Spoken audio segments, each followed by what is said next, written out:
बिस्मिल्लाहिर्रहमानिर्रहीम। अस्सलाम वालेकुम। इंफो टीवी में खुश आमदीद। आज 2 मार्च 2023 बरोज़ जुमेरात सऊदी अरब की अहम तरीन खबरों के साथ मैं हूँ वसीम। सऊदी अरब की खबरें गैर मुल्कियों के लिए हम लाते हैं तमाम ऑथेंटिक खबरें, और आज की न्यूज़ बुलेटिन में भी बहुत अहम अपडेट्स होंगी। वीडियो को मुकम्मल देखिएगा।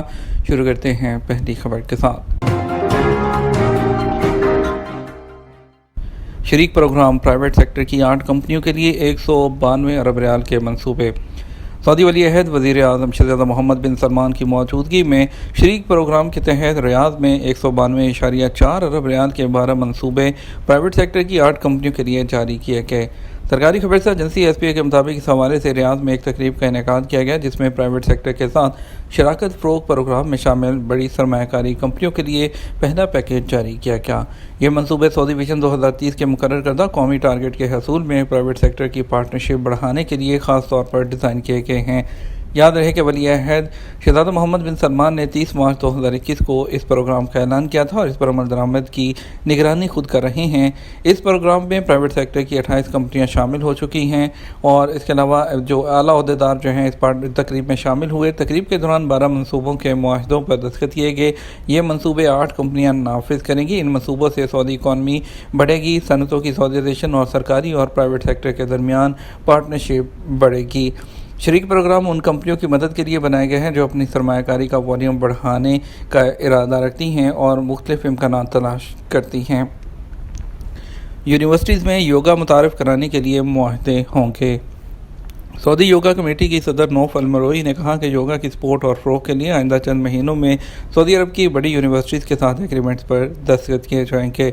अरब न्यूज़ के मुताबिक ये ऐलान रियाद में वज़ारत तालीम के ताउन से सऊदी यूनिवर्सिटीज़ स्पोर्ट्स फेडरेशन के ज़रिए एहतमाम स्पोर्ट्स में सऊदी अरब के विजन की स्पोर्ट में जो मुनक़द की गई थी कॉन्फ्रेंस जो फोरम, उसके दौरान किया गया। तमाम स्कूलों में दूसरे सेमेस्टर का आखिरी दिन जो है छुट्टी।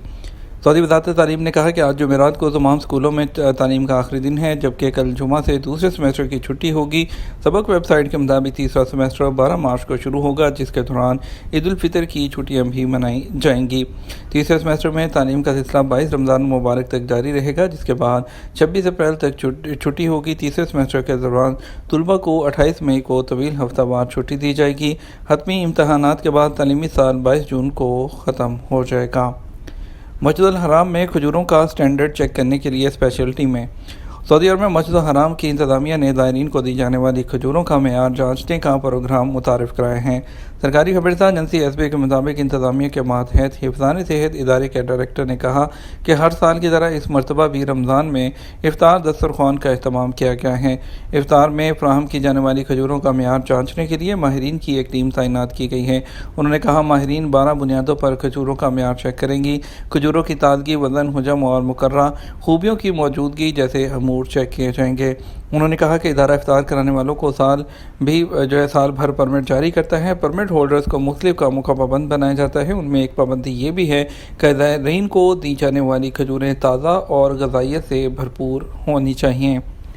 सऊदी शहरियों और गैर मुल्कियों से फ्रॉड दमाम में जुराइम पोशा जो गिरोह है गिरफ्तार। सऊदी अरब में रियासती सलामती के अहदेदारों ने तमाम में सरकारी अहदेदारों के भेस में इदारों और आम अफराद को लूटने वाले जुराइम पेशा गिरोह को गिरफ्तार कर लिया। सरकारी खबरसा एजेंसी SPA के मुताबिक रियासती सलामती के इदारे ने बयान में कहा कि जुराइम पेशा गिरोह टेलीफोनिक राब्ते इस्तेमाल करते हुए धोखाधही की वारदातों के लिए सरकारी और तजारती वेबसाइट्स के जाली लिंक्स भी इस्तेमाल कर रहा था। जुराइम पेशा गिरोह कई सऊदी शहरियों और गैर मुल्कियों को लूटने में कामयाब हो गया था। रियासती सलामती के इदारे ने बताया कि दमाम में एक ज़मीर फरोश अपने घर को मुजरमाना सरगर्मियों के ठिकाने के तौर पर इस्तेमाल कर रहा था। घर पर कम्युनिकेशन नेटवर्क मौजूद था, जिसके ज़रिए लोकल नंबर से रब्ते किए जा रहे थे। रियासती सलामती के इदारे ने शहरियों और मुकीम गैर मुल्कियों को इंतबाह किया कि वो मशकूक रब्तों के धोखे में ना आए, रब्ताकार के किसी भी पैगाम का जवाब ना दें, अपनी शनाख्त और बैंक अकाउंट के बारे में दरियाफ्त की जाने वाली इत्तलात किसी कीमत पर फराहम ना करें। अगर मुबैना ग्रोह की जानिब से कोई मशकूक रब्ता हो तो उसकी इत्तला IT इसके अलावा जो कम्युनिकेशन कमीशन है उसको पहली फुर्सत में दी जाए। सऊदी अरब में मोटापे की शरह ज़्यादा सेहत बख्श खुराक का रुझान पड़ने लगा। सऊदी अरब में रेस्टोरेंट और काम की जगह पर खबसा जैसे मुर्गन खानों के बजाय अब सेहत बख्श खुराक का रुझान पड़ रहा है। عالمی تصادیہ کے مطابق اس رجحان کا جو محرک ہے وہ اعداد و شمار ہیں، جس میں بتایا گیا ہے کہ سعودی عرب میں موٹاپے کی شرح دنیا بھر میں سب سے زیادہ ہو گئی ہے۔ مقامی شہری الشمری نے کہا کہ تیل سے بھرے چاول کا خبصہ جو ہے مضر صحت ہے، اس کی بجائے جو ہے اس ریسٹورنٹ کا انتخاب کرتا ہوں جہاں صحت بخش پکوان ہوتے ہیں۔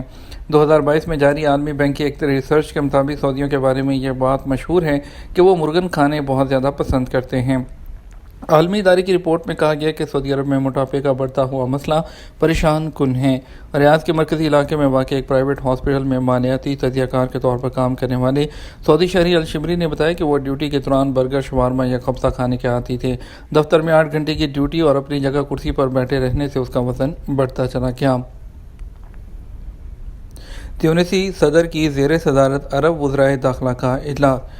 جمہوریہ تیونس کے صدر قیس سعید نے جو ہے عرب وزراء کے داخلہ کے اجلاس کی صدارت کی۔ سرکاری خبررساں ایجنسی ایس پی کے مطابق سعودی وفد کی قیادت سعودی وزیر داخلہ شہزادہ عبدالعزیز نے کی، جو عرب وزرائے داخلہ کونسل کے اعزازی صدر بھی ہیں۔ مسجد الحرام میں رمضان سیزن کے لیے آپریشنل پروگرام جاری کر دیا گیا۔ سعودی عرب میں حرمین شریفین انتظامیہ جو ہے وہ جمعرات 2 مارچ کو رمضان سیزن آپریشنل پروگرام کا آج افتتاح کرے گی۔ انتظامیہ کے دفتر کے شیخ سبیل ہال میں خصوصی تقریب کا انعقاد کیا جا رہا ہے۔ آج ویب سائٹ کے مطابق حرمین شریفین انتظامیہ کے سربراہ اعلیٰ شیخ ڈاکٹر عبدالرحمان السدیس تقریب کی صدارت کریں گے۔ شیخ ڈاکٹر عبدالرحمان السدیس اس موقع پر جو ذرائع ابلاغ ہیں، جو میڈیا ہیں، اس کے نمائندوں کے سوالات کے جوابات بھی دیں گے۔ اس سال گزشتہ سالوں کے مقابلے میں زیادہ جو تعداد میں زائرین ہیں ان کی آمد کی توقع ہے۔ سعودی عرب کے محفوظ قومی جنگل میں بارش کے بعد خوبصورت مناظر۔ سعودی عرب میں حالیہ ہفتوں کے دوران مسلسل بارشوں کی وجہ سے امام ترکی بن عبداللہ محفوظ قومی جنگل ایک خوبصورت جو دلکش قدرتی مناظر ہیں وہ دیکھنے میں آئے ہیں۔ سرکاری خبررساں ایجنسی ایس پی کے مطابق امام ترکی بن عبداللہ محفوظ قومی جنگل وسیع و عریض رقبے پر پھیلا ہوا ہے۔ یہ طویل سبزہ زاروں پر مشتمل ہے، جہاں وادیاں، گھاٹیاں، میدانی علاقے اور پہاڑیاں قدرتی خوبصورتی کا شاہکار نظر آ رہے ہیں۔ یہ جنگل مختلف قسم کے پودوں سے مالا مال ہے۔ اس کے کچھ حصے صحرا پر مشتمل ہیں، جبکہ دیگر مقامات پر ریتلے پہاڑ سبزہ زاروں کے درمیان دلکشی کا باعث ہیں۔ پچھلے سالوں کے دوران امام ترکی بن عبداللہ محفوظ قومی جنگل کی انتظامیہ نے یہاں بے شمار درختوں اور پودوں کو ازسر نو ترتیب دیا تھا۔ اس جنگل میں بہت سے ایسے پودے اور جڑی بوٹیاں ہیں جو دوا سازی میں کام آتی ہیں۔ ایسے پودے اور پھلواریاں بھی ہیں جو عطر سازی میں استعمال ہوتی ہیں۔ انتظامیہ جنگل کے قدرتی مناظر کے تحفظ اور انواع و اقسام کے پودے بڑھانے کے لیے اسٹریٹجک پروگرام نافذ کر رہی ہے۔ یہ تو ہمارا اب تک کا نیوز بلیٹن۔ آپ مزید اور اہم خبروں کے لیے ہمارا رات 12 بجے کا نیوز بلیٹن دیکھ سکتے ہیں۔ اس کے ساتھ ہم آپ سے اجازت چاہیں گے، لیکن اس سے پہلے اجازت لینے سے پہلے اگر آپ نے ویڈیو کو ابھی تک لائک اور شیئر نہیں کیا، ویڈیو کو لائک اور شیئر کر دیجیے تاکہ ہم اس طرح کی خبریں آپ تک بر وقت پہنچاتے رہیں۔ اپنا خیال رکھیے گا، دعاؤں میں یاد رکھیے گا۔ السلام علیکم ورحمۃ اللہ وبرکاتہ۔